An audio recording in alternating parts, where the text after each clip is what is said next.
पाटनी, मदनगंज, किशनगढ़, राजस्थान।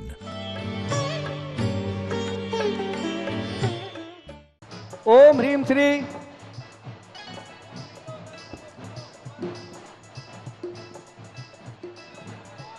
साधु परमेष्टि। जय श्री ओम नमः सिद्धेभ्यः सर्वमंगल मांगल्यम सर्वकल्याण। जिन धर्माय नमः अर्घ्यम द्रवपामति स्वाहा।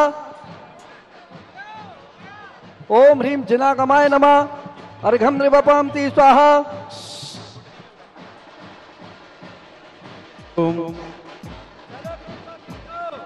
सोनू भैया, यदि हमारे इंद्र वाले तेभ्यः नमः अर्घ्यम द्रवपामति स्वाहा।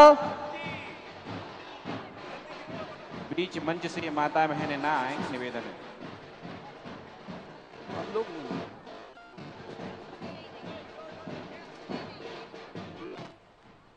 सभी इंद्राणीय तरफ आ जाओ। हरत सिद्धाचार्य उपाध्याय सभी इंद्राणीय तरफ आ जाओ। मेरे हाथ की तरफ जलादि देखो, सभी अर्घ्यम इंद्राणीय तरफ चले द्रवपामति स्वाहा। सभी इंद्राणीय तरफ चले जाओ। पूरी नहीं होती है, कोई भी क्रिया अच्छी नहीं होती है। ये सृष्टि सापेक्षवाद के सिद्धांत पर व्यवस्थित चल रही है और सापेक्षवाद का सिद्धांत जो ना यह सत्य है ना वह सत्य है, और यह भी सत्य है वह भी सत्य है। सापेक्षवाद जो सिद्धांत है वो अभाव रूप भी है और सद्भाव रूप भी है।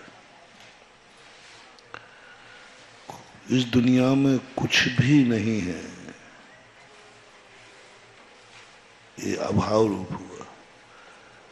इस दुनिया में सब कुछ है, सद्भाव रूप हुआ। क्रिया बंध का कारण नहीं है, अभिप्राय बंध का कारण होता है। ये दुनिया विनाशशील नहीं है। हम विनाश को देखते हैं इसलिए विनाश दिखता है।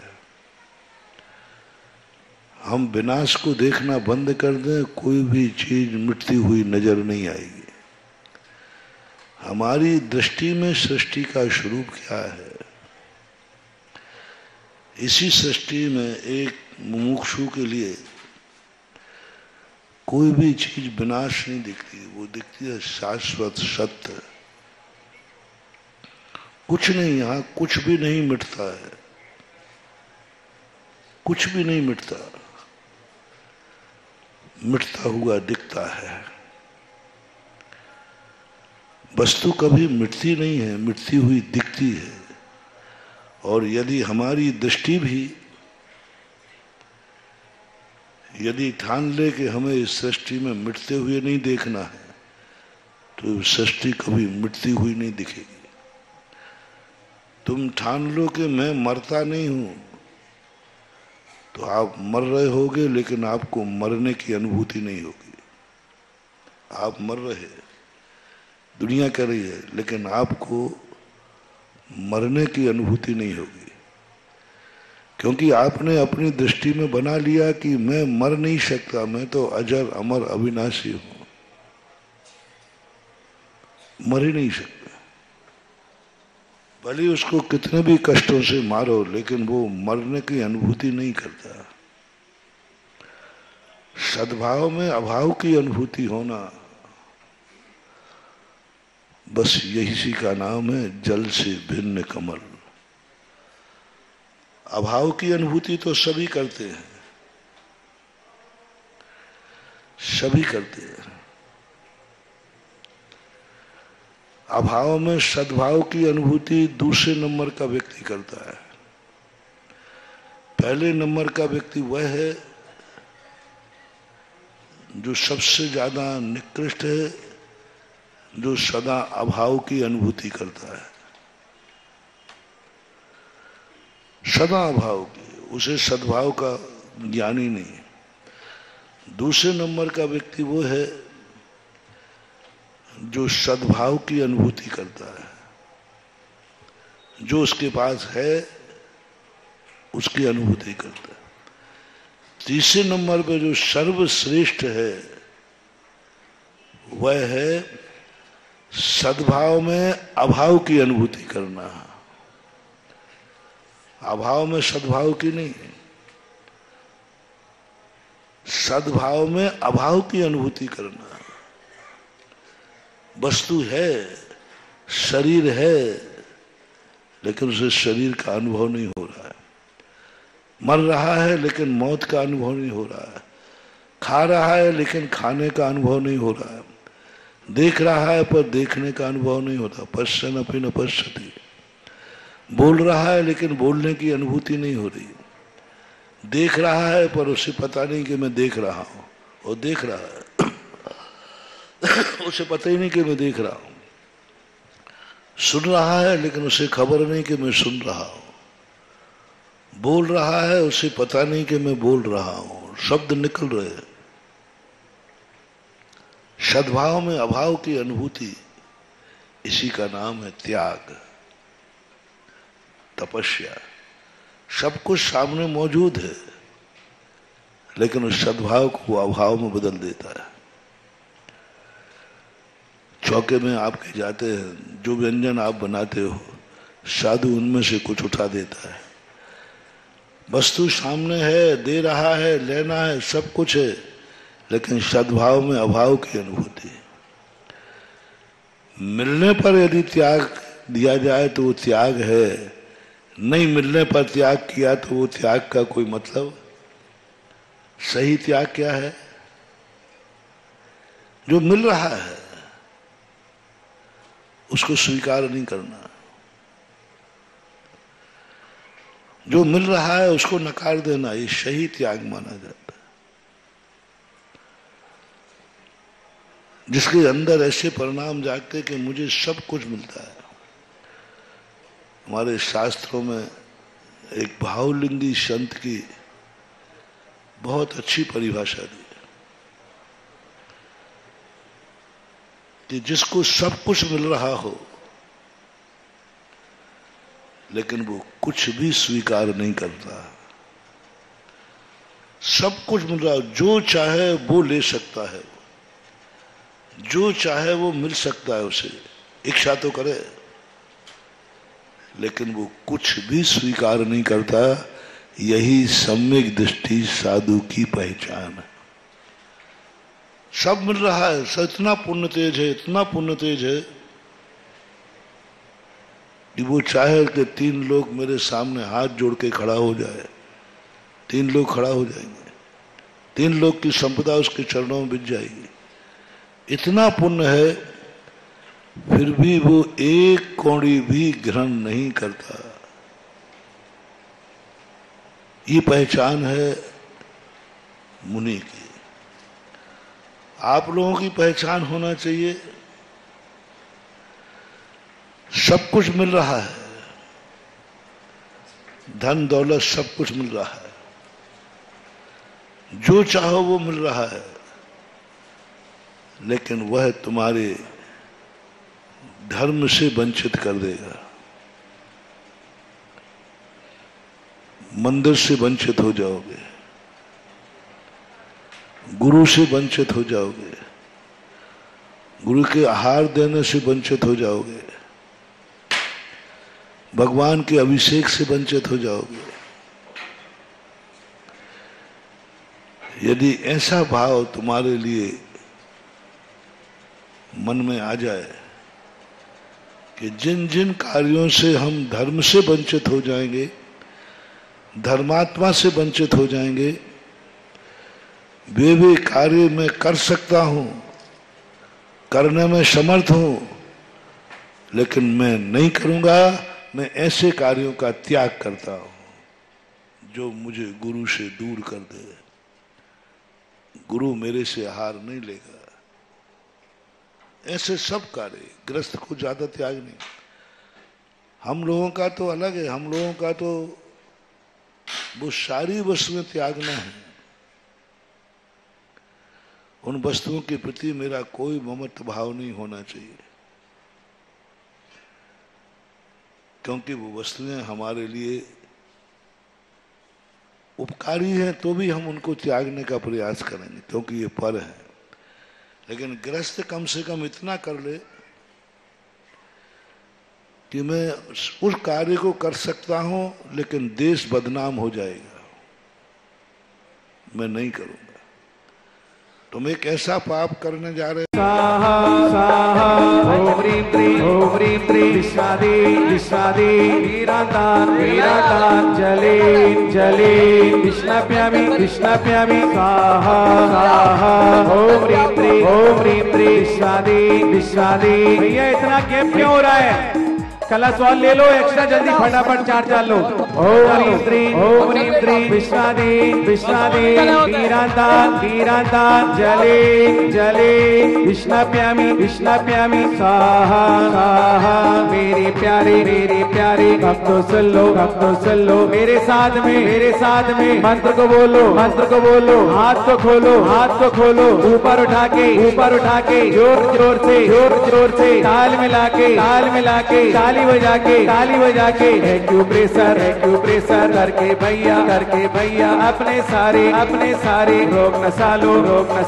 ओम ह्रीं क्लीं विश्वादे वीरांतान जले विष्णाप्यामि स्वाहा स्वाहा। ओम ह्रीं क्लीं विश्वादे वीरांतान जले विष्णाप्यामि स्वाहा स्वाहा।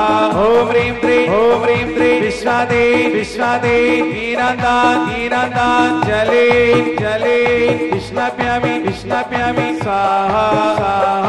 ओम ह्रीं क्लीं विश्वादे वीरांतान जले विष्णाप्यामि स्वाहा स्वाहा। शुद्धि के वस्त्र हो तो ही कलश यहाँ पर करने की कोशिश करना। ओम ह्रीं क्लीं विश्वादे वीरांतान जले विष्णाप्यामि स्वाहा स्वाहा। कितने अच्छे भक्त हमारे नीचे बैठे थोड़ा सा हाथ उठा के ताल मिला के ताली बजा के पुण्य कमा लो। ओम ह्रीं क्लीं विश्वादे वीरांतान जले विष्णाप्यामि स्वाहा स्वाहा। ओम ह्रीं क्लीं विश्वादे वीरांतान जले विष्णाप्यामि स्वाहा स्वाहा। ओम ह्रीं क्लीं विश्वादे वीरांतान जले विष्णाप्यामि स्वाहा स्वाहा।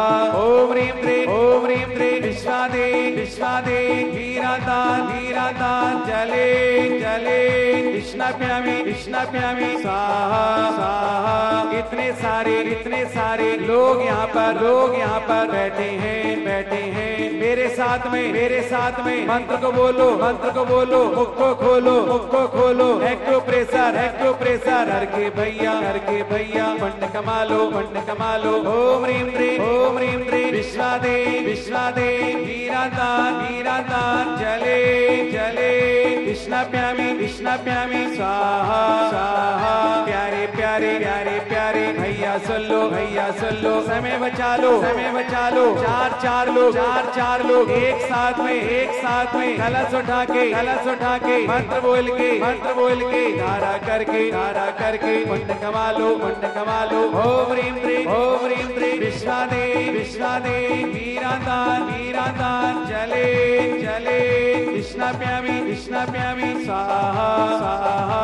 ओम ह्रीं क्लीं विश्वादे वीरांतान जले विष्णाप्यामि स्वाहा स्वाहा।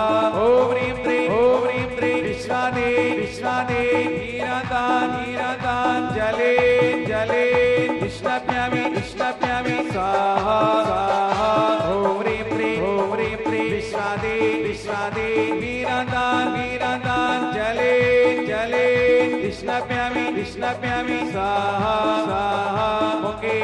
मुकेश थोड़ा सा गेन बढ़ाओ ओम ह्रीम ह्रीम विश्वादी मीरांतान जले विष्णाप्यामी स्वाहा।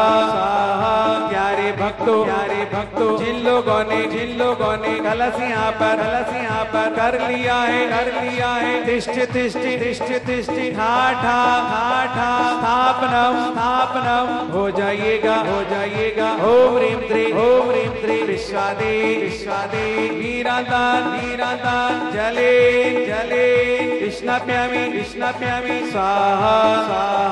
ओम ह्रीम ह्रीम विश्वादे मीरांतान जले विष्णाप्यामी स्वाहा। ओम ह्रीम ह्रीम विश्वादे मीरांतान जले विष्णाप्यामी ओम ह्रीम ह्रीम विश्वादी मीरांतान जले विष्णाप्यामी स्वाहा। परम पूज्य महाराज श्री पधार चुके हैं जल्दी कर लो समय यहाँ पर नहीं है भैया ओम ह्रीम ह्रीम विश्वादी मीरांतान जले विष्णाप्यामी स्वाहा। ओम ह्रीम ह्रीम विश्वादी मीरांतान जले विष्णाप्यामी स्वाहा। ओम ह्रीम ह्रीम विश्वादी मीरांतान जले विष्णाप्यामी स्वाहा। जल्दी करो इंतजार नहीं करो एक दूसरे का। ओम ह्रीम ह्रीम विश्वादी मीरांतान जले विष्णाप्यामी स्वाहा। ओम ह्रीम ह्रीम विश्वादी मीरांतान जले विष्णाप्यामी स्वाहा। चार लोग एक मिनट में कलश को करके बैठ जाओ। ओम ह्रीम ह्रीम विश्वादी मीरांतान जले विष्णाप्यामी स्वाहा। ओम ह्रीम ह्रीम विश्वादी मीरांतान जले विष्णाप्यामी स्वाहा। अगर तुम लोग एक दूसरे का इंतजार करोगे तो हम नहीं करा पाएंगे कलश।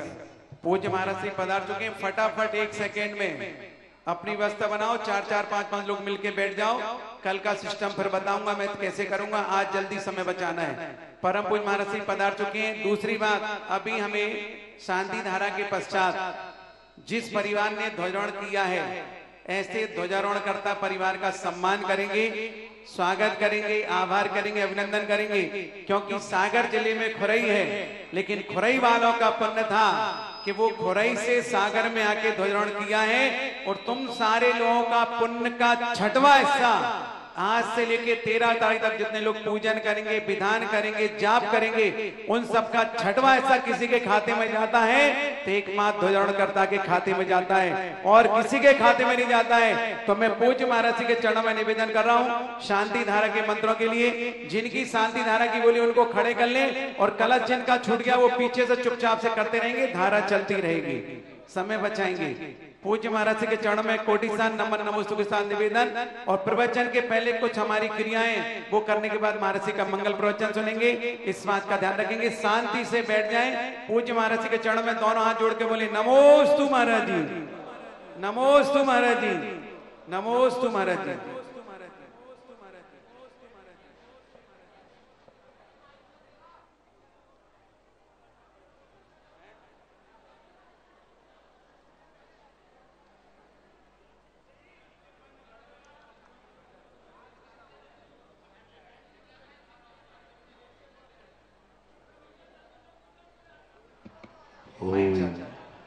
ओम ह्रीम श्रीम क्लीम ओम अरहम वम मम हम शम तम फम बम बम मम मम हम हम सम सम तम तम पम पम झम झम झीम झीम छीम छीम द्राम द्राम द्रीम द्रीम द्रावय द्रावय नमोर्हते भगवते श्रीमते ओम ह्रीं क्रोम अभिषेक कारकश पापम खंडय खंडय जय जय दय दय पच पच पाचे पाचे ओम नमो हम झम झीम छीम हम सम जम वम राया शाम छाम छीम छूम छेम छेम छौम छम छा छीम ह्राम ह्रीं रूम ह्रैं ह्रैं ह्रौं रम राद राम द्रीम द्रावय द्रावय नमोरते भगवते श्रीमते ठाठा श्रेष्ठ श्री राजेंद्र कुमार विक्रम निधि अर्णव सपरिवार बेंगलोर छोटेलाल मीना धर्मेंद्र सोनाली नियत दुलाल बड़जात्या परिवार जयपुर व्योम जैन डेंगू रोग निवारणार्थम अनिल अर्चित गणेशी भाई महेश मुंबई निवासिना आरोग्यार्थम अनिल कुमार अर्चित अविरल संयम भवाना बड़ा परिवार गणेशी भाई जैन वैभव जैन गाजियाबाद मणि बहुल जैन गोपाल महावीर मीना वकील परिवार हीरापत मान सरोवर जयपुर राजेंद्र कुमार जैन बांदरी समस्या परिवार शारिका रश्मि प्रांजल वर्षा आरोग्य आदम तानसी निहारिका सुनीता संजय पांडे सुनील बढ़ जाता है सब जैन निर्मल जैन गोरे वाले समस्या विक्रम जैन गोरेलाल आरोग्यार्थम नरेश विमल सुनील बढ़ जाते अब योग ठक्कर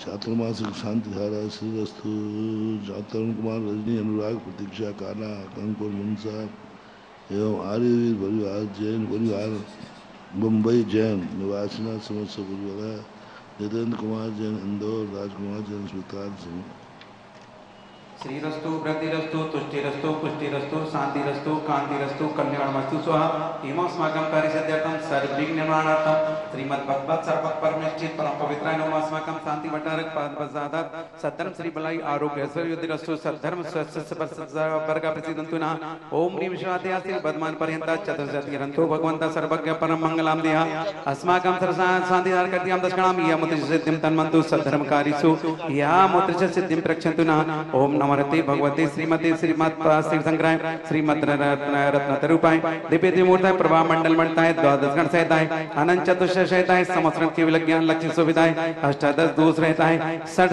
चतुर्ण संयुक्ताय परम पवित्राय सम्य ज्ञानाय संभव सिद्धाय बद्धाय परमात्मा ने परम सुखाय त्रिलोक महताय अनंत संसार चक्र परमात्माय अनंत ज्ञान दर्शन प्रिय सुखास्पदाय त्रिलोक संकराय सत्य ज्ञानाय सत्य ब्रह्मणे उपसर्ग विनाशनाय घातिक्रम छिंक्राय अज्राय वास्माकं तरशांतिहार कर्त्यां दशकणां व्याधिं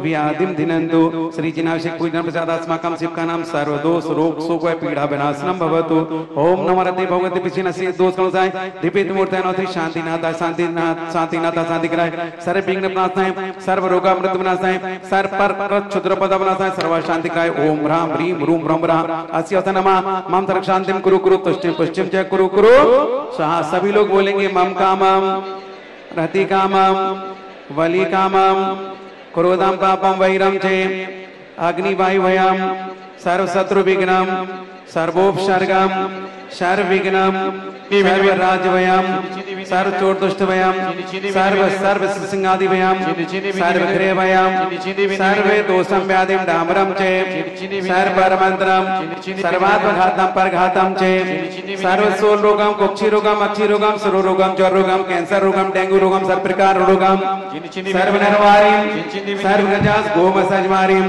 सर्व सस्य धान वृक्ष लता गुल्म पत्र पुष्पलमारिम सर्व राष्ट्रमारिम सर्व क्रूर बेताल साकनी डाकनी भयानी सर्वेद नियम सर्वोहिनियम सर्वास मारिम अस्माकं सासादिया कतियं दशकणम असुकलन दुखानि दुष्ट जन कृतान मंत्र तन दष्टि मुष्टि छल छिद्र दोषान सर्व दोष दीना देव दानव वीन नर सिंह युनि कृत दोषान सर्वास कुलीना जनत सवयानि सर्व स्थावर जंगम रस सर्वादि कृत दोषान सर्व सिंहाष्टादि पदादि कृत दोषान पर शत्रुघ्न मंडोचाटन विद्येसान मोहन वशीकरण आदि कृत दोषान ओम ह्रीं अस्मभ्यं चक्रविक्रम सत्य तेजो बल सौरी वीर शांति पूरे पूरे सर्व जीवानंद नाम जनानंद नाम भव्यानंद नाम गोकुलानंद नाम सर्व राजानंद नाम सर्व ग्राम नगर खेट करबट पत्तन द्रोणमुख सम्मानंद नाम सर्वानंद नाम कुरु कुरु स्वाहा यस्त्रकम त्रिसु लोकेषु व्याधि वसन वर्जितम अव्यम क्षेमार्ग्यम स्वस्तिरस्तु विधीयते श्री शांतिरस्तु सेमस्तु जयोस्तु नित्यमारोग्यमस्तु अस्माकं सर्वशांतिदाय कल्याण दशकनाम श्री कल्पद्रुम 24 संवत्सरण महामंडल विधान कार्यक्रम सानंद संपन्नार्थम तुष्टिरस्तु समृद्धिरस्तु कल्याणमस्तु सुखमस्तु ऐवृद्धिरस्तु दीर्घायुरस्तु कुलगोज धनानि सदा सन्तु सद्धन श्री बलायु आरोग्य ऐश्वर्यवृद्धिरस्तु ओम ह्रीं श्रीं क्लीं ऐं मनोसाधन ओरियंताम रमतर शांतिं कुरु कुरु स्वाहा ओम ह्रीं श्रीं क्लीं ऐं मलहमस्य अवसानहत विद्यायै नवरहंताणं ओम सर्व शांतिं कुरु कुरु ओम ह्रीं श्रीं क्लीं ऐं मलहमस्य अवसानहत विद्यायै नवरहंताणं ओम सर्व शांतिं कुरु कुरु स्वाहा आयुर्बल्ली विलासम सकल सुख बल द्रागे अत्वासुरं धीरे वीरं शरीरं रूपमं उपनयत्वा तिरुतुष्कीर्तन सिद्धिं वृद्धिं समृद्धिं प्रथित तरणि स्फूर्दुच्चै प्रतापं कांतिं शांतिं समाधिं वितते तम त्वा शांतिधारा सपूजिकानां प्रतिपालिकानां यतीन्द्र श्यामानितपोधनानां त्रिसहस्राष्टशिखुरशिराज्ञा करोतु शान्तिं भगवजिने। भैया सभी लोग बताओ दूर से क्यों रहे भैया सब लोग व्यवस्था खराब कर रहे हो, कोई भाई जो चला बैठा वहीं बैठा है, कोई व्यवस्था ना बिगाड़े। जो सांध्यारकर्ता परिवार है सिर्फ वही गुरुवर के पास आएंगे। श्रीमती वीणा बड़जात्या और निधि जी बेंगलोर ये भी साथ में गुरुवर के पाद प्रक्षालन के लिए आ जाएं और हम अब निवेदन करेंगे हमारी जो सुधामय पावन वर्षा युग समिति है वह आए। और आप सभी को पता है कि आज से ही 24 मंडलीय चतुर्विंशतीय मंडलीय कल्पद्रुम महामंडल विधान का आज आगाज हो चुका है और जिसका आगाज इतना सुंदर हो तो सोचिए अंजाम कितना सुंदर होने वाला है। हम चाहेंगे कि इस चतुर्विंशति कल्पद्रुम महामंडल विधान जिसकी शुरुआत आज हो रही है इसको कराने वाले जिसमें पूरा का पूरा निर्देशन जिनका इसमें प्राप्त हो रहा है बाल ब्रह्मचारी भैया, प्रदीप जी भैया, अशोक नगर जिन्हें हम सुयस के नाम से भी जानते हैं, जो गुरुवर के अनन्य भक्त होने के साथ साथ बिल्कुल छाया की तरह गुरुवर के साथ हमेशा चला करते हैं। हम पूरी सुधामय पावन वर्षा युग समिति से हमारे गौरवशाली अध्यक्ष श्रीमान भैया सब लोग क्यों आ रहे हो, बाकी कोई पीछे से नहीं आएगा, सिर्फ सांध्यारकर्ता परिवार, सिर्फ सांध्यारकर्ता परिवार ही आएगा, बेंगलोर वाला परिवार और जयपुर वाला परिवार, और कोई भी ऊपर नहीं आएगा, वरना सबके 1,11,000 में नाम लिख लिए जाएंगे। ये क्या हो रहा भैया, पीछे सब लोग क्यों आ रहे हो? जिनकी बोली है सिर्फ उनको हटा और एक ध्वजारोहणकर्ता को मैंने बुलाया था, बस बाकी आज किसी को नहीं, बाकी चर्चा शेष कल करेंगे अपन। दूसरी बात, श्री जी का मार्जन करके श्री जी को आज वापस नहीं ले जाना, यहीं रोकना है। हम अभी संवत्सरण में विराजित करेंगे, ध्यान रखिएगा, अच्छे से मार्जन कर ले। हाँ, मार्जन कर लो अच्छे से। भैया मैं कह रहा था कि मेरी सुधामय पावन, एक सेकेंड पंडित जी, एक सेकेंड, हमारे ध्वजारोहणकर्ता को वहां ले जाओ, मिनी भैया ध्वजारोहणकर्ता को वहां ले जाओ, वहां नीचे ध्वजारोहणकर्ता पहुंचे। श्रीमान अरुण जी, श्रीमती मणि, ऋषि, श्रीमती शिल्पा, रिक्की, श्रीमती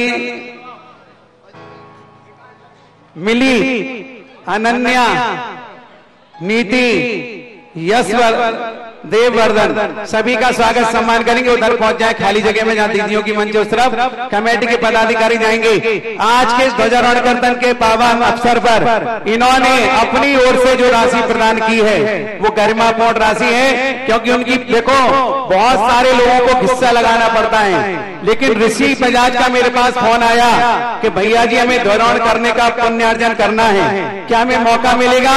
ये बात 5 दिन पुरानी थी।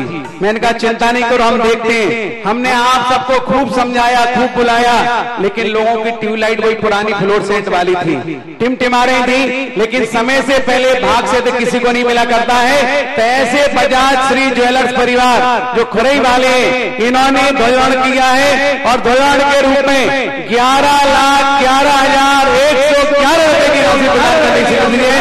एक बार ऐसे परिवार के सम्मान में जोरदार तालियां बजाएं। हमारी पूरी सुधामय पावन वर्षायोग समिति गौरवशाली अध्यक्ष श्रीमान राजेंद्र जी केसली, यशस्वी अध्यक्ष श्रीमान सुरेंद्र सट्टू कर्रापुर, हमारे कार्यकारी अध्यक्ष श्रीमान राजेश जी एडिना, हमारे महामंत्री श्रीमान राजकुमार जी मनी, हमारे मुख्य समन्वयक श्रीमान ऋषभ जी बांद्री, हमारे स्वागत अध्यक्ष श्रीमान आशीष जी पटना, हमारे कोषाध्यक्ष श्रीमान सुरेंद्र जी डबडेरा, सभी लोग मिलकर के हमारे ध्वजारोहणकर्ता परिवार का स्वागत कर रहे हैं और उनकी जो माताएं बहनें हैं उनका सम्मान। चलिए सब लोग नीचे उतर जाएं, जल्दी पीछे मंच से खाली कर दें।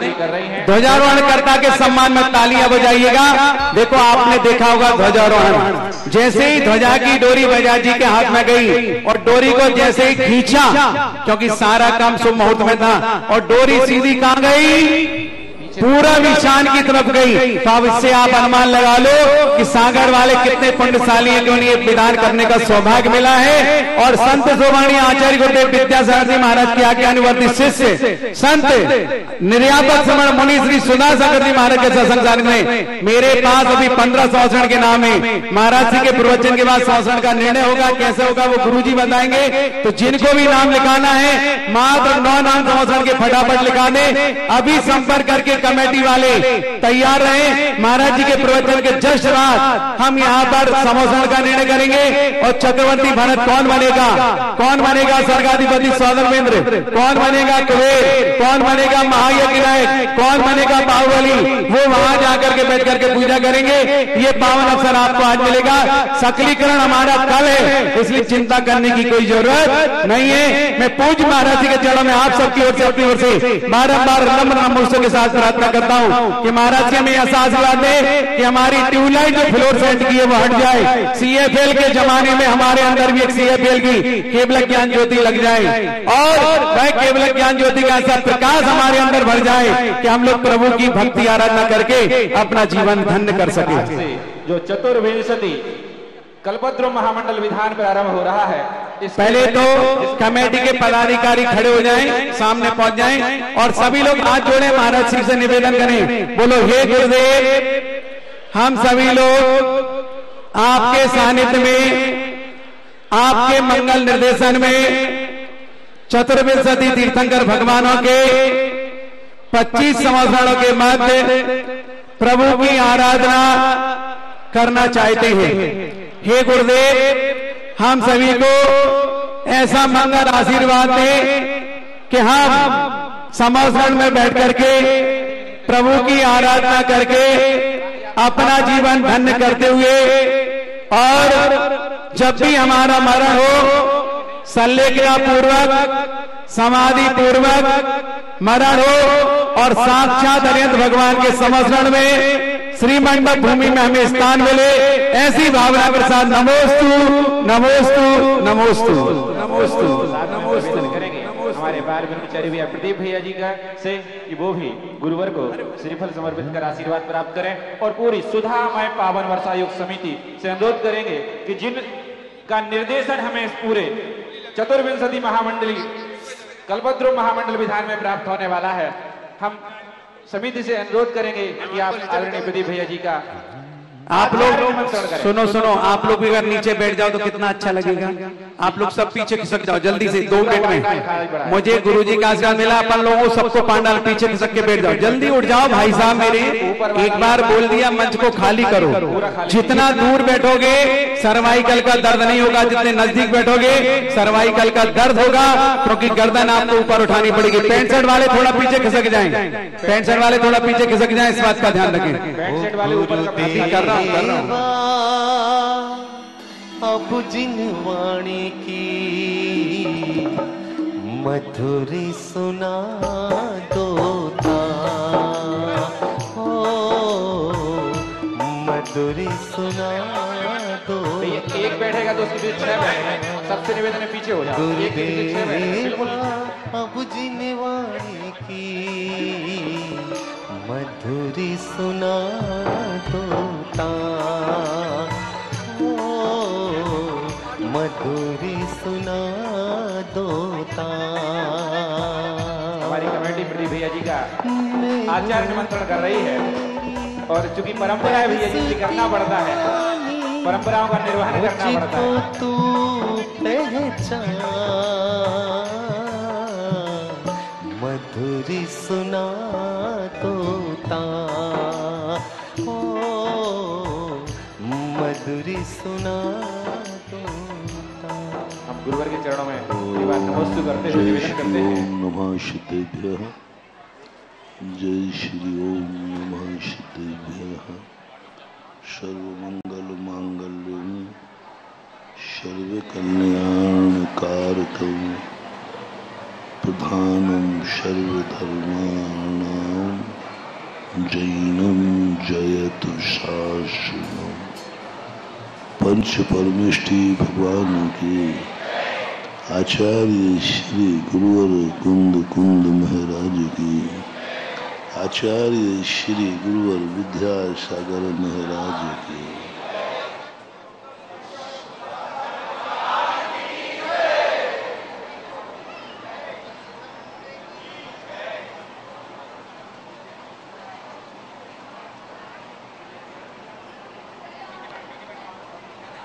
देखने में आता है कि व्यक्ति कभी बहुत सुखी नजर आता है, देखने में आता है व्यक्ति बड़ा दुखी नजर आता है, देखने में आता है कभी व्यक्ति बहुत ऊंचाई पर बैठा दिखता है, देखने में आता है कभी वो धूल में पड़ा हुआ दिखता है, कभी अमीर दिखता है, कभी गरीब दिखता है।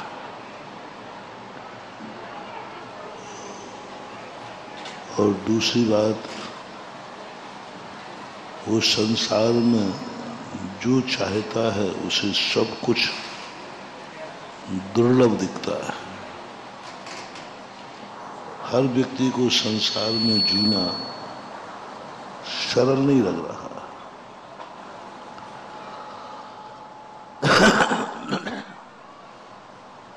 बच्चा घर में आता है, बहुत दुर्लभता से आता है, आ जाए तो उसमें 9 महीने व्यतीत करना दुर्लभ होता है। जन्म ले जाए तो बचपनपना निकालना दुर्लभ होता है। जवान हो जाए तो दुर्लभता आती है। पूरी जिंदगी जीने के लिए दुर्लभता का अनुभव होता है। हर समय एक ही चीज लगी रहती है, किस समय यह व्यक्ति मर जाएगा, किस समय ये सब छूट जाएगा। दुर्लभ है अच्छा परिवार पाना, सुखी काया पाना, धन दौलत पाना। इस संसार में जीने के लिए बहुत दुर्लभताएं हैं, परमार्थ की दुर्लभता नहीं। मैं आपकी दुर्लभता देखा। आपको अपनी जिंदगी जिस तरीके से जीना चाहते हो वे सारी दुर्लभ दिख रही हैं। दुर्लभ का अर्थ होता है कठिन। और कई बार तो कभी धूप कभी छांव, ये 2 घटनाएं जीवन में क्यों घटती हैं? एक तो सुख के बाद दुख क्यों आता है? संसार की हर वस्तु सुलभ क्यों नहीं है? ऐसे लोग हैं दुनिया में जिनकी जिंदगी बहुत सुलभ है, उनको मरण का भय नहीं होता। वो मरते नहीं।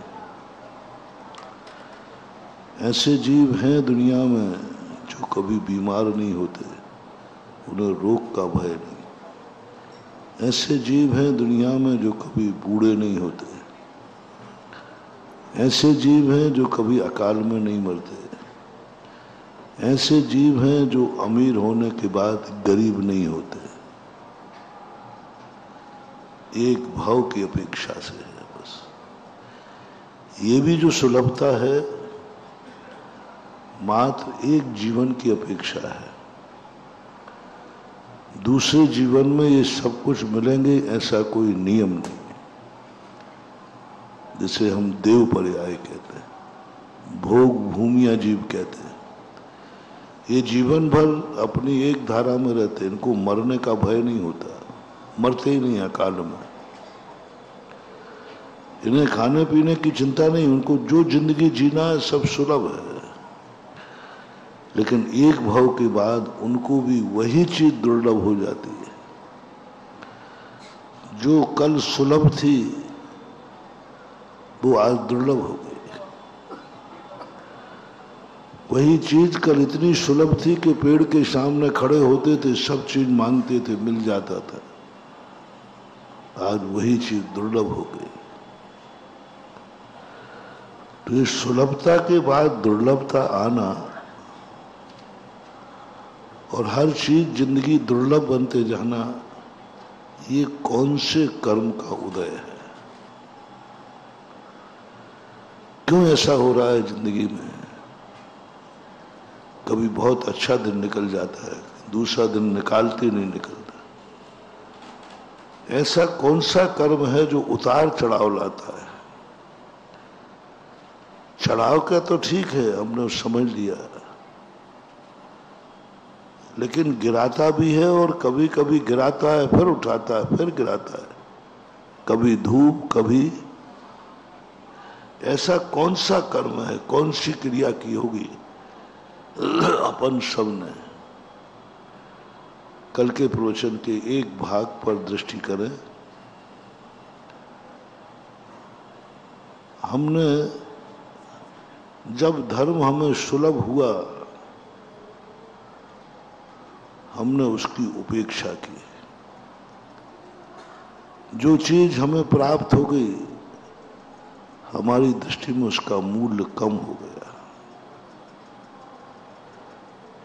प्राप्त करने के बाद मूल्य बढ़ना चाहिए, प्राप्त करने के बाद हमारा मूल्य कम हो गया। देव तरस रहे थे मनुष्य पर्याय को, नारकी तरस रहे हैं मनुष्य पर्याय को, त्रियंत तरसते हैं मनुष्य पर्याय को। इतने तरसते हैं कि सौधर्मेंद्र कहता है कि मुझे सारी स्वर्ग की संपदा को हम छोड़ देवे, बस मुझे मनुष्य पर्याय दे दो। मनुष्य पर्याय चाहते हैं। जब भगवान की पालकी उठाने की बात आती है, उस सौधर्मेंद्र अपने आप को सब कुछ मिटाने को तैयार है, मनुष्य बनने को तैयार है। जब मुनि को तुम आहार देते हो, सारे देवता अंदर ही अंदर अंतो डज्जा में, जितने सम्यक दृष्टि देवता होते हैं वे जलते हैं, रोते हैं, उनको अतीब वेदना होती है।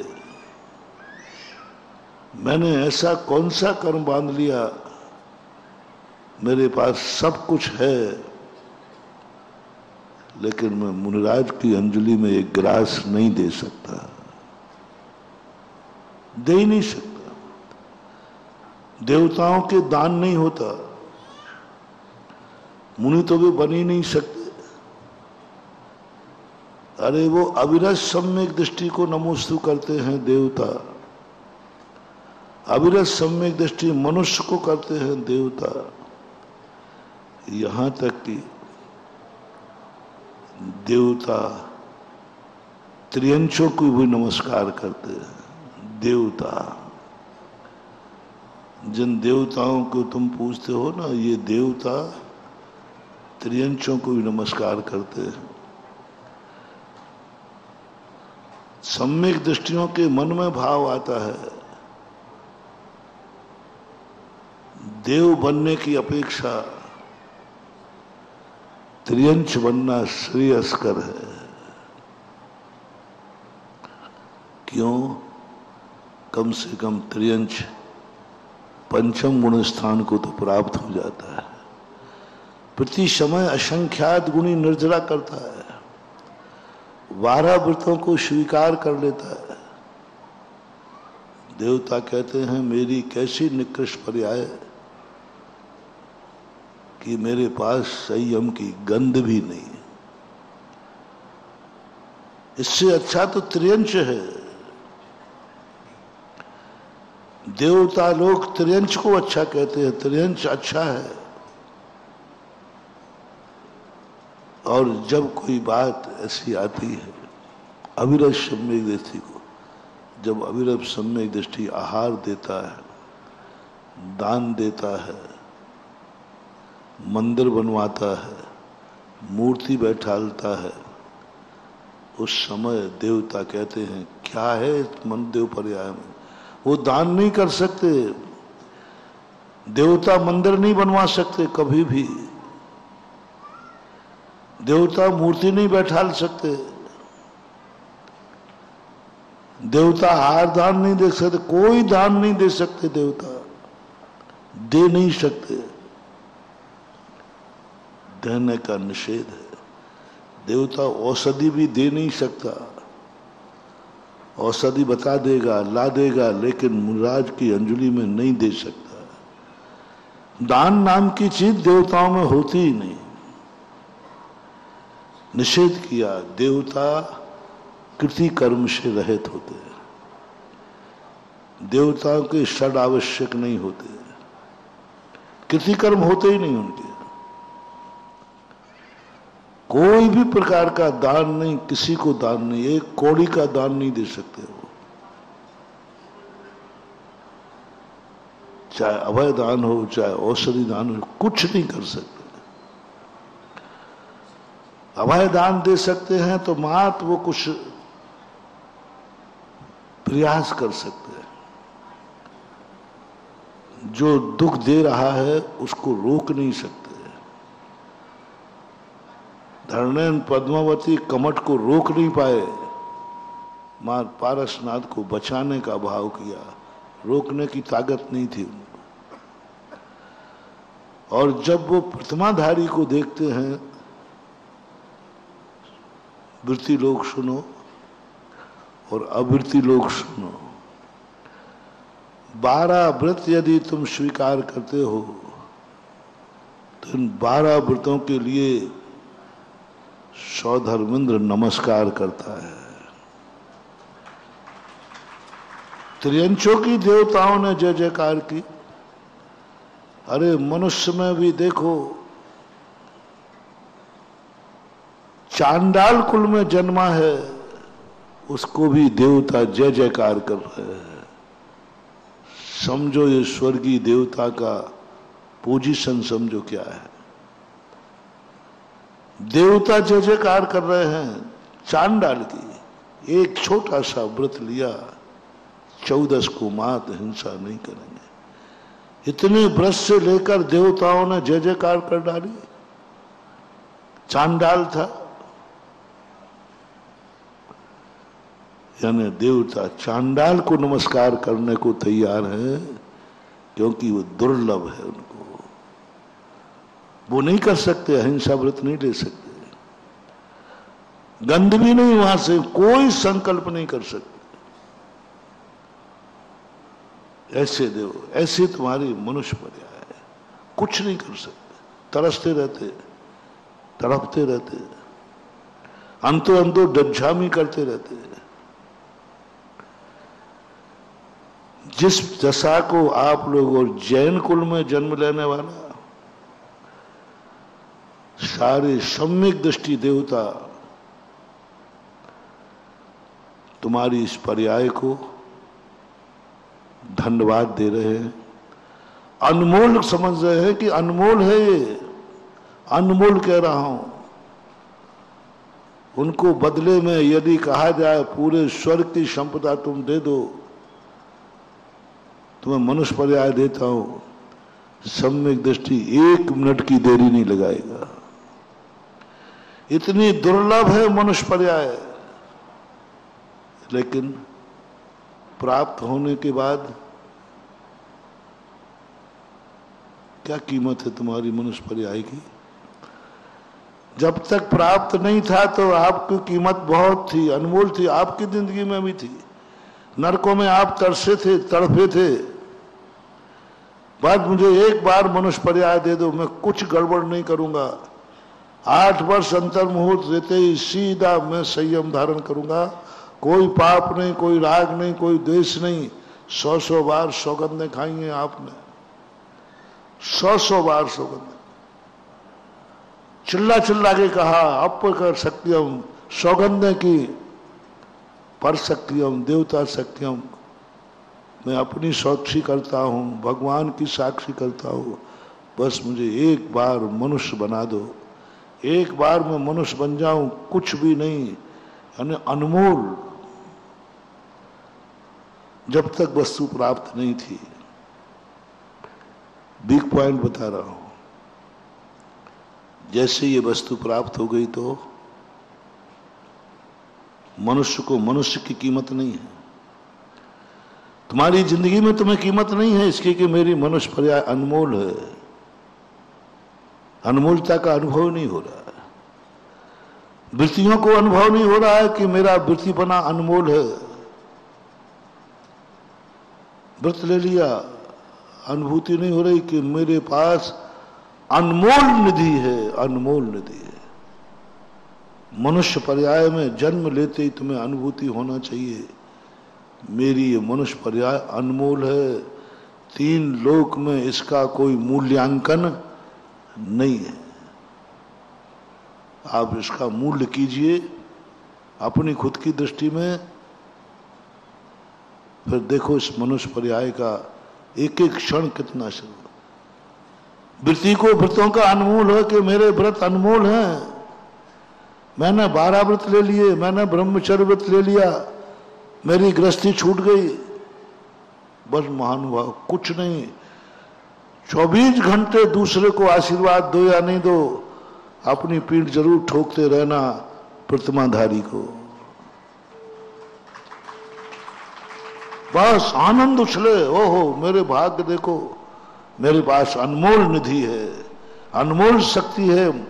3 लोक की सारी संपदा एक तरफ है, मेरे पास उन संपदा की भी अधिक अनमोल मेरे पास 12 व्रत हैं। 24 घंटे हर क्रिया में। और जैसे तुम्हें अनमोल की बात आएगी, आपके व्रत में कभी दोष नहीं लगेगा, अतिचार नहीं लगेगा, प्रमाद नहीं होगा, अनादर नहीं होगा। अनादर वही करता है जो अपनी प्राप्त वस्तु को निर्मूल कर देता है। इसी क्या कीमत है? 12 व्रत तो यूं ले लो, कभी क्या फर्क पड़ता है। अभी हम महाराज जी को सिर पर चढ़ाएंगे, महाराज जी हमें 2 प्रतिमा दे दो, महाराज जी के तथार्थ, बस हो गया ना। कितने सस्ते मिल गए, कितना सस्ता है बोलो ना। नारियल कितने का आया? 15 रुपये, 20 का मान, 25 का हो गया, 25 रुपया पे मिल जाएगा। एक नारियल चढ़ाओ, वो भी नहीं हो तो बादाम लेके आ जाना, चल जाएगा।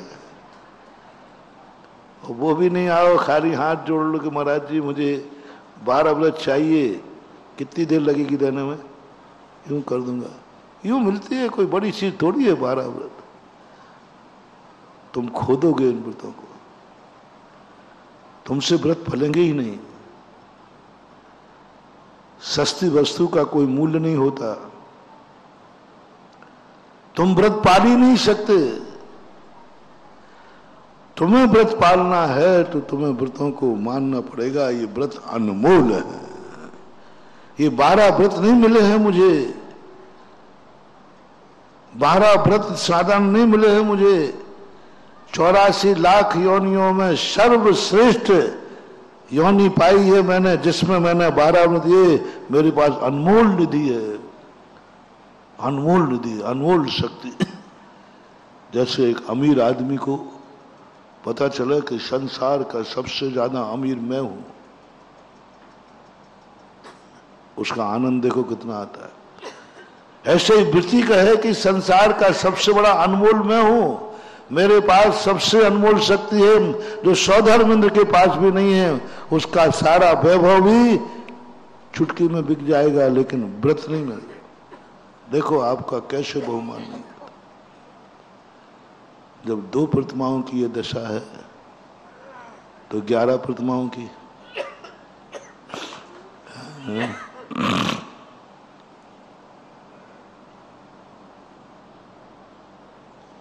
घर में रह करके भी 2 प्रतिमा पाल रहा है, उनको अनमोल कर दिया। और जिसने घर छोड़ दिया है तो 12 व्रत ले लिए, ब्रह्मचारी व्रत ले लिया, क्या यूं मिल गया ब्रह्मचारी व्रत तो क्या लग रहा। महाराज को श्रीफल चढ़ाओ, महाराज जी कह देंगे ठीक है, बाल मुड़ा लो, दुपट्टा पहन लो, हो गए ब्रह्मचारी, आई एम ब्रह्मचारी। कितनी सी देर लगना है, यहां तक नाई के पास जाना है, ये क्या करना है, पैंट शर्ट उतारना है और दुपट्टा, आई एम ब्रह्मचारी। नहीं पलेगा व्रत, नहीं मिलेगी शांति, नहीं होगी कसायं शांत, क्योंकि तुम्हारी दृष्टि में तुम्हारा खुद का पद का मूल्य नहीं है। सहज सरल कर दिया तुमने, सुलभ कर दिया। यदि तुम इसको मानो, ये दुर्लभ है। मैं संसार के पापों से छूट गया, मेरे से घर गृहस्थी के राग द्वेष छूट गए।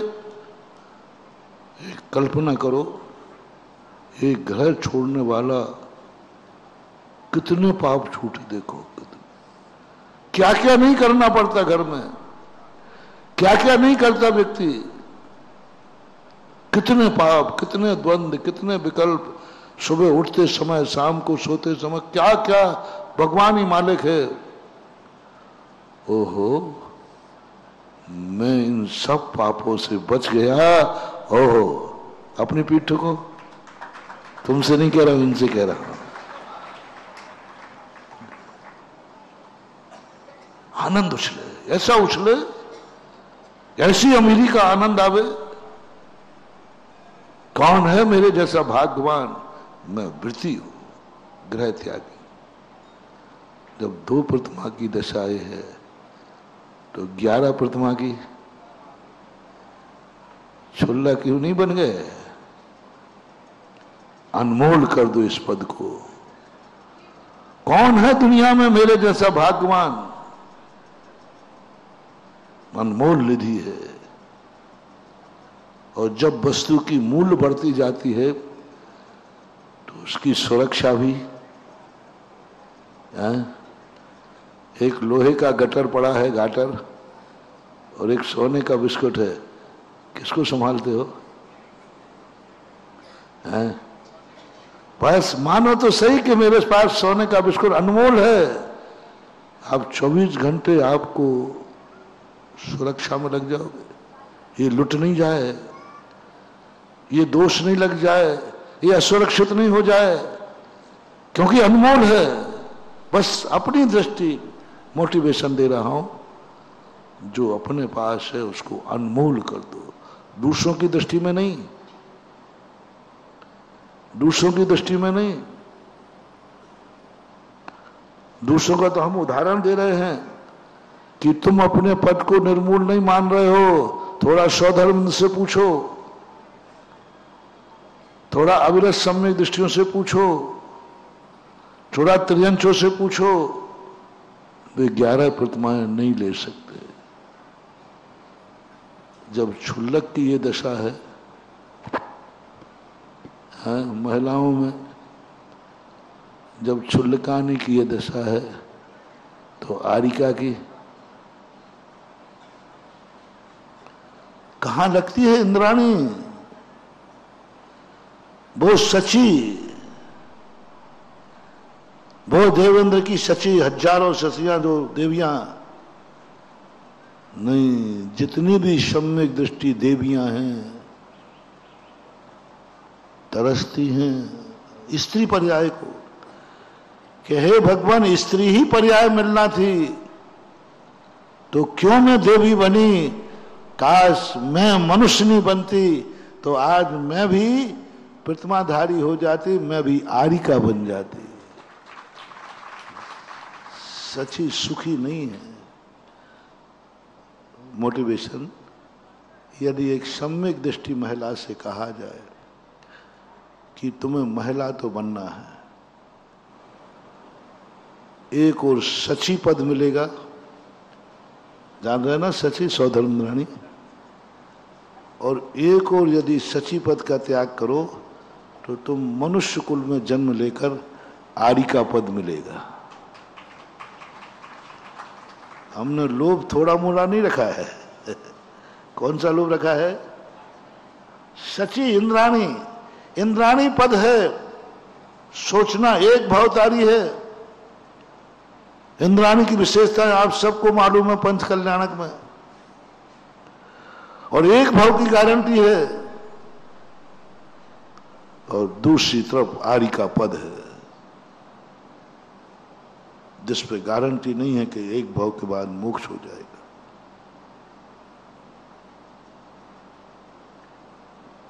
तो भी सम्यक दृष्टि महिला तुरंत कहेगी हमें इंद्राणी पद नहीं चाहिए, एक दिन को सही मैं आरिका बन करके जीना चाहती हूं। सम्यक दृष्टि की मांग कह रहा हूं। क्या है इंद्राणी पद? चक्रवर्ती की संपदा, इंद्र शरी के भोग, काक वीट सम गिनत हैं, सम्यक दृष्टि लो। क्या है इंद्र की इंद्राणी? क्या पद रखा है इंद्राणी में? एक दिन का आरिका पद, एक दिन का, एक दिन तो बहुत हो गया, एक क्षण का आरिका पद, एक क्षण का आरिका पद। राजुल के संबंध में आता है एक और दूसरी कथा है कि वह ग्रस्त थी, उसकी शादी के लिए राजकुमार बहुत आए। राजुल से कहा गया कि देखो तुम्हारा भाई नेमी कुमार से और इतने हैं। उन्होंने कहा नेमी कुमार का कोई भरोसा नहीं है, वो कभी भी दीक्षा ले सकते, पहले से था उनका। एक और कथा आती है जिनकी कुंडली में था कि ये नियम से जल्दी दीक्षा ले लेंगे, और दूसरा था ये जिंदगी में कभी दीक्षा नहीं लेंगे। अब सम्यक दृष्टि महिला कन्या की बात कह रहा हूं, वो कभी दीक्षा नहीं लेंगे, जिंदगी भर तुम्हारी गृहस्थी में रहेंगे, तुम्हारी पति बन के रहेंगे तो पत्नी बनकर रहोगी, जिंदगी भर रानी बन के रहोगी। और जिनके साथ तुम्हारा ये व्यक्ति है, ये कभी भी दीक्षा ले सकते, कभी भी, किसी भी समय। कोई भरोसा नहीं कि एक दिन भी तुम्हारे साथ रह पाएंगे, कोई जरूरी नहीं कि तुम्हारा विवाह भी हो पाएगा। राजुल कहती है मुझे मंजूर है। सब कहते क्या कर रही, पागल हो गई क्या? कुंडली में योग है ऐसा, ये कभी भी योगी बन जाएगा। तो राजुल ने क्या कहा, मैं 1000 साल संसारी व्यक्ति के साथ जीने की अपेक्षा परमार्थ के साथ बढ़ने वाले के साथ में एक दिन की पत्नी बनने को मैं मंजूर करती हूं। एक कथा है, नाम याद नहीं, मुझे मंजूर है। मुझे यही मंजूर है कि मेरा संबंध नेमी कुमार से होना तय हुआ है। ये मेरे सौभाग्य की बात है। देखो वो विवाह नहीं कर पाएंगे, वैराग को धारण कर लेंगे, हो सकता है, क्योंकि तीर्थंकर के बैराग का कोई भरोसा नहीं कब हो जाए। गुप्तचरों ने सूचना भी दे दी हो तो कोई बड़ी बात नहीं। राजुल कहती है रिक्स मुझे मंजूर है। यदि इतना ही हो गया कि मेरा नेमी कुमार से विवाह निश्चित हो गया तो मैं सारी जिंदगी को अवभाग्य मानूंगा। एक संसारी प्राणी मिथ्या दृष्टि के साथ जीवन भर रानी बन के जीने की अपेक्षा नेमी कुमार की मंगेतर बनना भी मुझे सुखकारी है। मंगेतर, मंगेतर जानते हो आप? आपकी भाषा में बोल रहा हूं। राजुल मंगेतर ही बन पाई ना, विवाह तो नहीं हो पाया। तो भी उसने कहा कि नहीं, मुझे मंजूर है, कम से कम मेरा मंगेतर नाम से प्रसिद्धि तो होगी। मुझे नहीं चाहिए संसार का सुख, मुझे एक क्षण भी उनके साथ संबंध जुड़ता है तो वह मेरे लिए खुशी का कारण है, आनंद का कारण है। सम्यक दृष्टि जीव, वो कहते कोई बात नहीं, एक दिन के लिए तो मुझे मिलेगा। जब ये शव इन पदों की ये महिमा है तो मुनि पद का और बता दो। मुनि पद का मूल्य कितना है? कितना मूल्य है? अब इसके लिए कोई तीन लोग भी नहीं दिख रहा है, तीन लोग भी नहीं दिख रहा, सब कुछ व्रतों में चला गया। तीन लोग की संपदा तो देश व्रत में चली गई। अब महाव्रत के लिए कौन सा तीन लोग लाऊं? तीन लोग की संपदा किसमें चला दी? इंद्राणी ने अपनी सारी संपदा किसमें चढ़ा दी? हारिका वन में। देवता ने अपनी संपदा किसमें चढ़ा दी? एक चांडाल के अहिंसा व्रत में। अब भैया महाव्रत की तुलना और बताओ, कितने के बदले में कितना मूल्य करूं? अनर्घ पर प्राप्त अर्घम, अनर्घ है, अनर्घ है ये मुनि पद। ये भाव दुनिया की दृष्टि में नहीं कह रहा हूं, मुनि को अपनी दृष्टि में आ जाए, ओहो मैं मुनि हूं, मेरा पद अनमोल है, मेरा व्रत अनमोल है, मेरा एक एक मूल गुण अनमोल है, बस अनर्घ करना है, बस कुछ नहीं करना। जिसके पास जो है आज की तारीख में उसको अनर्घ कर दो।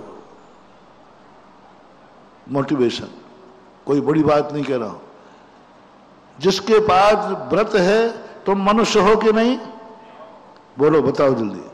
बस अनर्घ कर दो, मनुष्य पर्याय को अनर्घ कर दो, अनर्घ कर दो। मेरी पर्याय अनमोल है, अनर्घ है।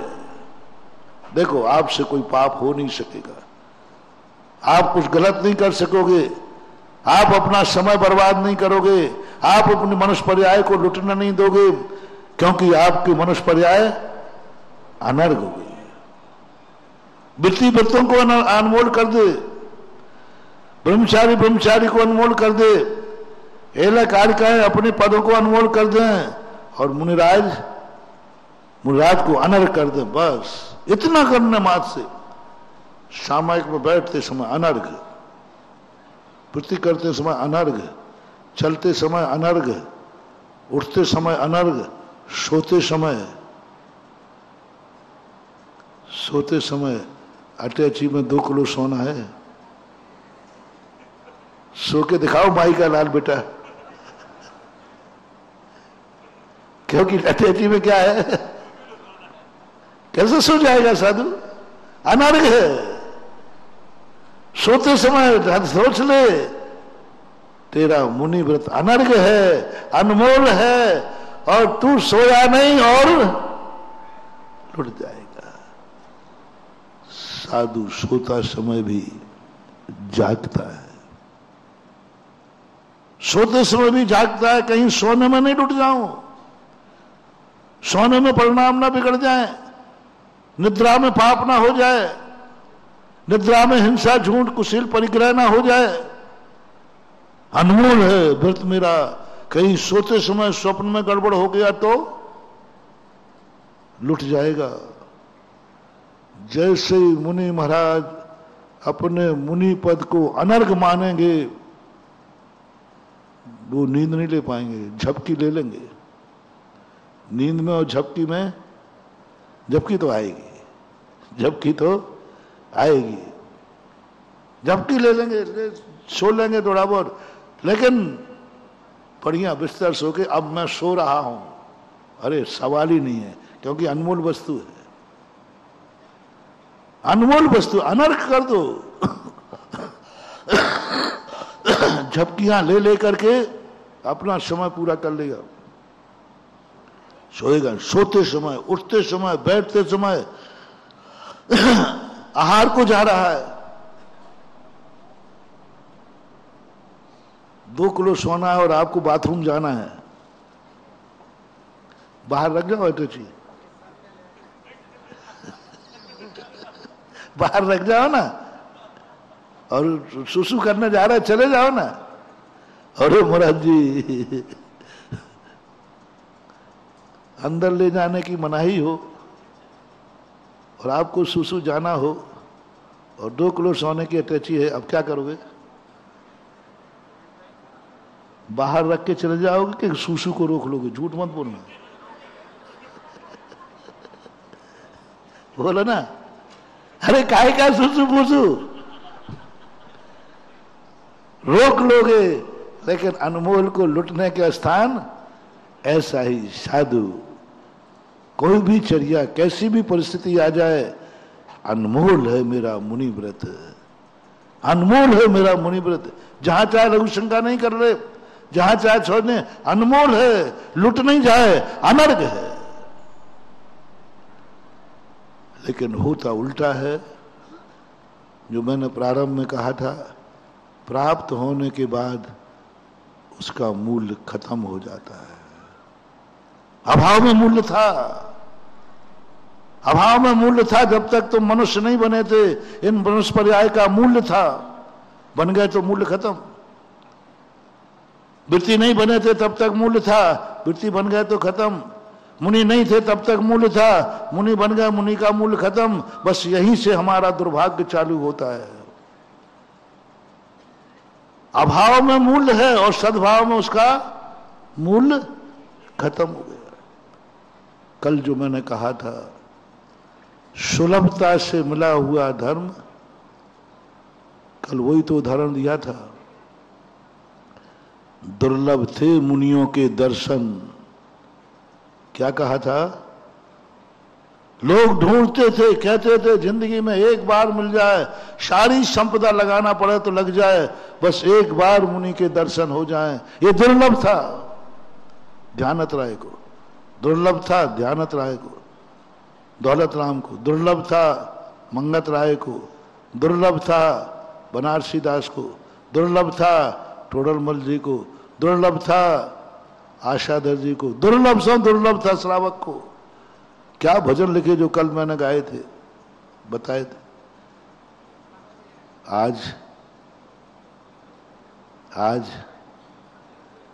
बोला सुलभ हो गया, मिल गया ना, कीमत खत्म। आज तुम्हें मुनि मिल रहे हैं, सागर में मिल रहा है, सागर वालों को सबसे ज्यादा मिल रहा है। पूज्य गुरुदेव की कृपा रही, सुलभ हो गया, मूल्य खत्म हो गया। जिनके दर्शन पाने को तरसते थे, आज उनके तुम्हारे नगर में बैठे हैं। कितने लोग हैं जिन्होंने, कल हमने पूछा था, तो महाराज एक दिन तो जरूर सबने किए होंगे, उसके बाद अब महाराज जी बैठे ही तो। आप देखो, आपकी सबसे बड़ी गलती है ये कि आप परेशान बहुत करते हो। अब आप भी बैठे हो, दिवाली तक पक्का है कि नहीं? तो अब काय को, अब एक दिन आए थे, जब कर लिया अब जाओगे, उस दिन कर लेंगे, बट अब तुम समझ में नहीं। बहुत बड़ी चीज खो रहे हो। जब वस्तु सुलभता से मिले, उस समय तुम्हारे लिए अनर्घ की प्राप्ति हो जाए, जाओ, तुम्हें जन्म जन्म तक ये चीज मिलती रहेगी। जो मैंने प्रवचन के प्रारंभ में, क्यों हो रहा है ऐसा? कि हम तीर्थंकर के कुल में जन्म जाते हैं और बाद में 8 करोड़ बार गधा बन गया। हमारे कुल में मुनिराज बने, मुनिराज के हमने दर्शन पाए और बाद में ऐसे हो गए कि उस पर्याय में पहुंचे तो मुनियों का नाम भी लेने को नहीं मिला। मूल कारण है जब तुम्हें सुलभता मिली तुमने उसका अनादर किया, जब तुम्हें सुलभता मिली तुमने उसका मूल्य कम कर दिया। आज मुनियों के सबसे ज्यादा दर्शन तुम्हें हो रहे हैं, आज दर्शन का मूल्य तुम्हारी दृष्टि में कम हो गया। ये तुम्हारी जिंदगी का सबसे बड़ा अभिशाप हो रहा है, क्योंकि तुम्हें सरलता से मिल गए और मिल रहे हैं और तुम्हारी दृष्टि में इसका मूल्य कम हो गया। कर लेंगे आज नहीं कल। कहां जा रहे हैं महाराज, कहां जा रहे हैं महाराज? ये तुमने सरल कर, ये भाव तुम्हारे मन में आ गया, अरे कल चले जाएंगे जी, आज नहीं जाओगे तो क्या बिगड़ता है। ये भाव जैसे तुम्हारे अंदर आया, महानुभाव बहुत खतरनाक निधत्त निकाचित कर्म बंद हो गया, बहुत खतरनाक बंद हो गया। जैसे तुम्हें भाव आया आज नहीं कल चले जाएंगे, कौन सी जल्दी पड़ी है, दिवाली तक महाराज हैं। और कोई बात नहीं, चतुर्मास तो हर साल होते रहते हैं, हर साल होते रहते हैं, हर साल होते रहते हैं। तुम्हारी दृष्टि में मूल्य कम हो गया क्योंकि तुम्हें ज्यादा चतुर्मास मिल गए। सावधान, तुम्हें ज्यादा चतुर्मास मिल गए, तुम्हारी दृष्टि में मूल्य कम हो गया, यही तुम्हारी जिंदगी के बर्बादी का दिन शुरू हो गया। जैसे ही तुम्हारे मन में मूल्य कम हुआ, क्योंकि बहुत हर साल चतुर्मास मिलता है और कई बार तो एक एक नहीं 2-2 संघों के मिलते हैं। भाग्यवान हो जी, भाग्यवान हो। अब हम भाग्यवान से दुर्भाग्यवान बना रहे हैं, तपेश्वरी से राजेश्वरी और राजेश्वरी से नरकेश्वरी। सुन रहे हो रे भाग्यवान हो, सागर के लोगों, बड़े भाग्यवान हो, हर साल चतुर्मास मिलता, 2-2 चतुर्मास मिलते, भाग्यवान हो ना। बस जैसे ही तुमने भाग्य की कीमत में कमी लाए, उसी दिन से तुम्हारा डाउनफॉल चालू। अब तुम ऐसे दुर्भाग्य होगा कि जिंदगी में तुम मुनि महाराज को पहचानने लायक नहीं रहोगे, क्योंकि तुमने उसका अनादर कर दिया, मूल्य कम हो गया, मूल्य कम हो गया। मंदिर बाजू में है, क्या था वो, शिखर जी का सुनाया था ना, मूल्य कम हो गया। जिस शिखर जी की वंदना करने के लिए मुनिराज सैकड़ों किलोमीटर से आ रहे, उसने शिखर जी का मूल्य कम किया। 13 साल में एक बार गया, यही था ना। मैंने 13 साल में मैंने उससे कहा, मैंने क्या कर रहा है तू, बर्बाद हो जाएगा तू, शिखर जी से दुर्गति होगी तेरी। तुझे शिखर जी मिल गई, दुर्लभ के सुलभ कर लिया, तेरी दृष्टि में मूल्य नहीं है, तू दिवाली को भी नहीं जाए, कभी नहीं जाए, इतना निर्मूल्य कर दिया शिखर जी की क्या कीमत है। यही तो है शिखर जी, इतना निर्मूल मत करना महानुभाव। हर साल तो विधान होते रहते हैं। अब आ जाओ, अब महाराज जी क्या विधान, पिछले साल भी हुआ, अगले खूब हो गया महाराज विधान, विधान का मूल्य कम कर दिया। वो समय था जब मुनिराज देवता सौधर्मेंद्र इस विधान को करने को तरसते हैं, विचार करते हैं कि हमें कब मिले वो विधान। एक सौधर्मेंद्र हजारों प्रकार के अकृत्रिम चैत्यानों की वंदना करता, लेकिन वो पुण्य नहीं कमा पाता जो मनुष्य स्वयं प्रतिष्ठा करके अपने मंदिर की पूजा करता है। महाराज जी देखो, आप कितने कहो, कोई चीज की ज्यादा हो जाती है तो फिर बोर हो ही जाते हैं। अच्छा चलो यही नियम सही, जिस चीज की ज्यादा हो जाए उसकी बोरियत हो जाना चाहिए। विधान हर साल होते हैं, अब क्या करना, अगली साल फिर कोई महाराज आएंगे, फिर कराएंगे, अगली साल बढ़ जाएंगे। मूल्य कम मत करना। तुम्हें यह कहना है मैं कितना पुण्यात्मा हूं, मैं कितना पुण्यात्मा हूं, अनर्घ चीज हमें हर साल मिल रही है। जैसे जिंदगी में पहली बार किसी को विधान में बैठने मिला हो वो आनंद आवे, उतना ही आनंद जो 100 बार बैठ जाए 101 बार में भी वो आवे कि मैं पहली बार बैठ रहा हूं, मैं पहली बार बैठ रहा हूं।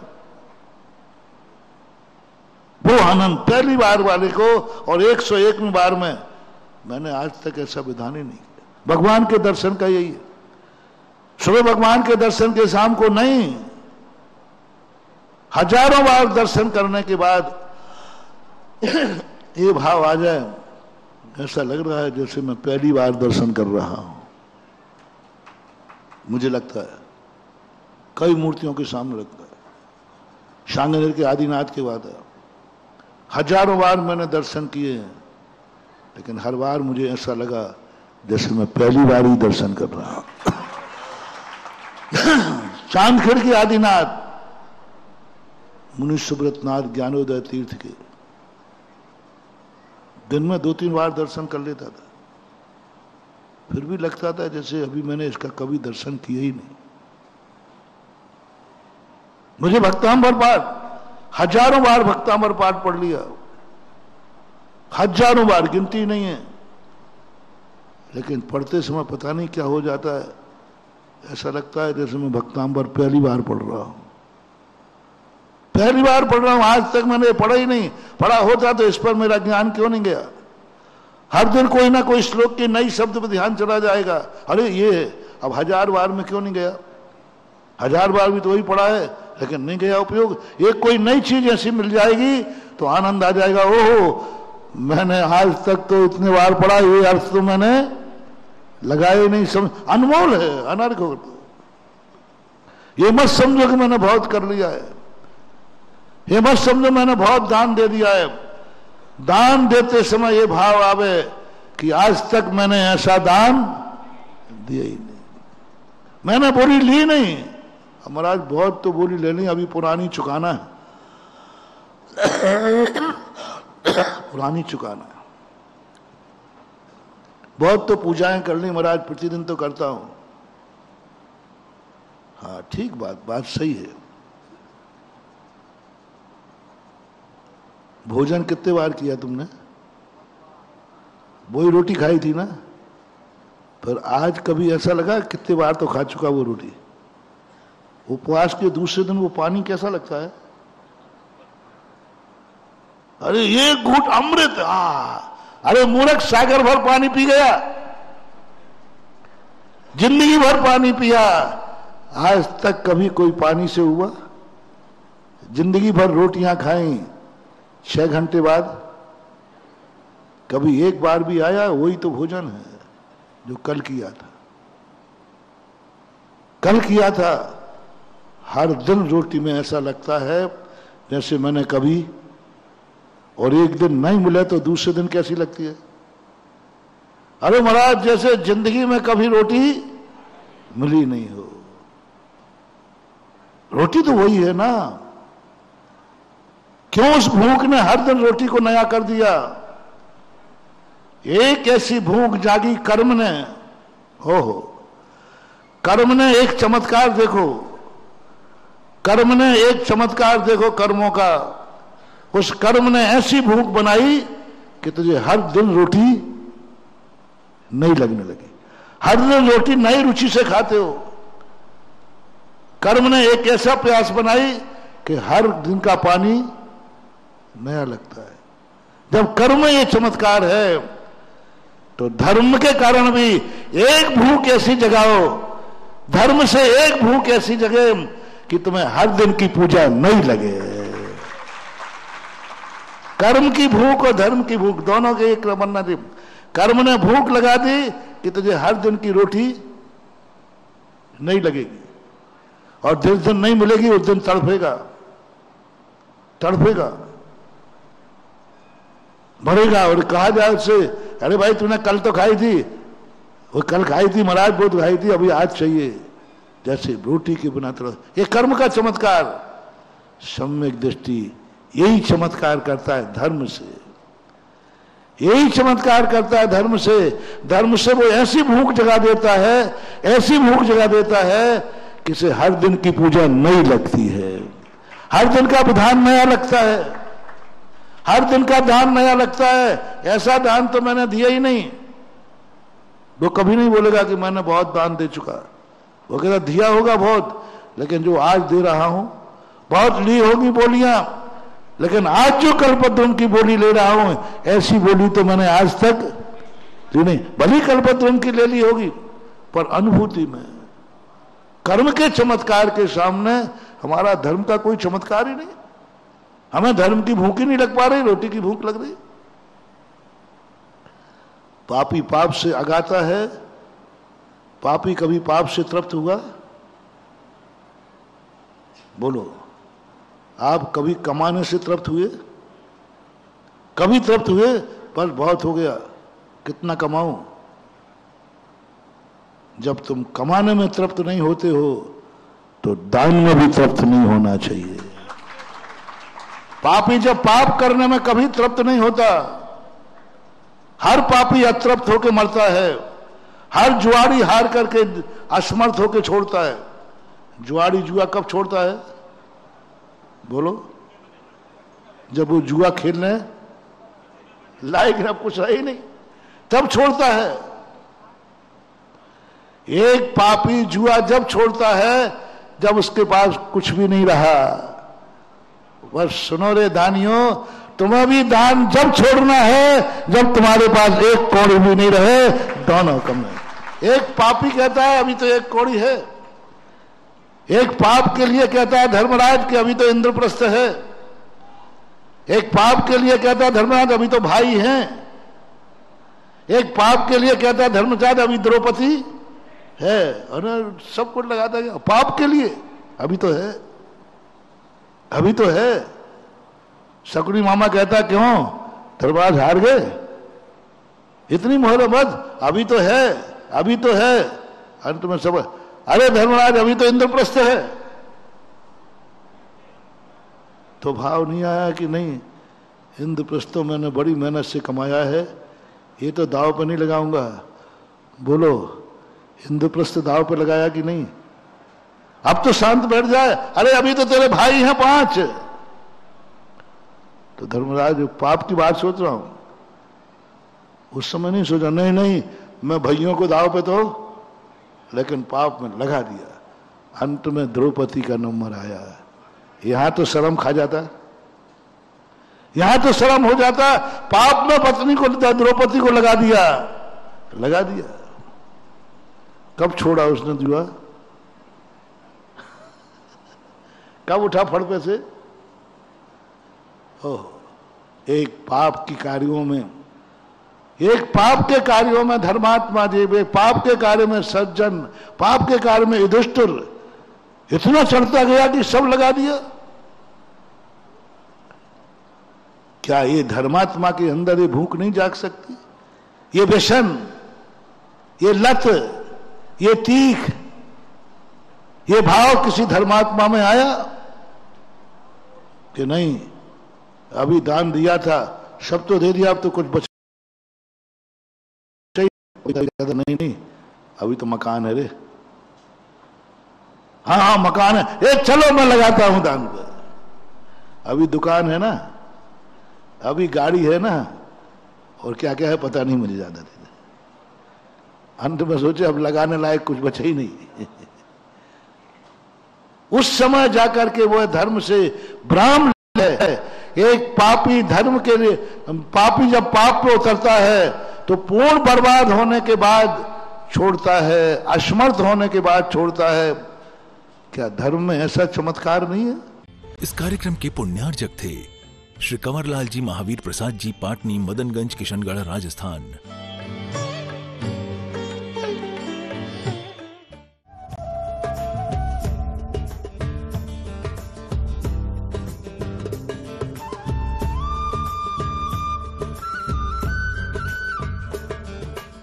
घर बैठे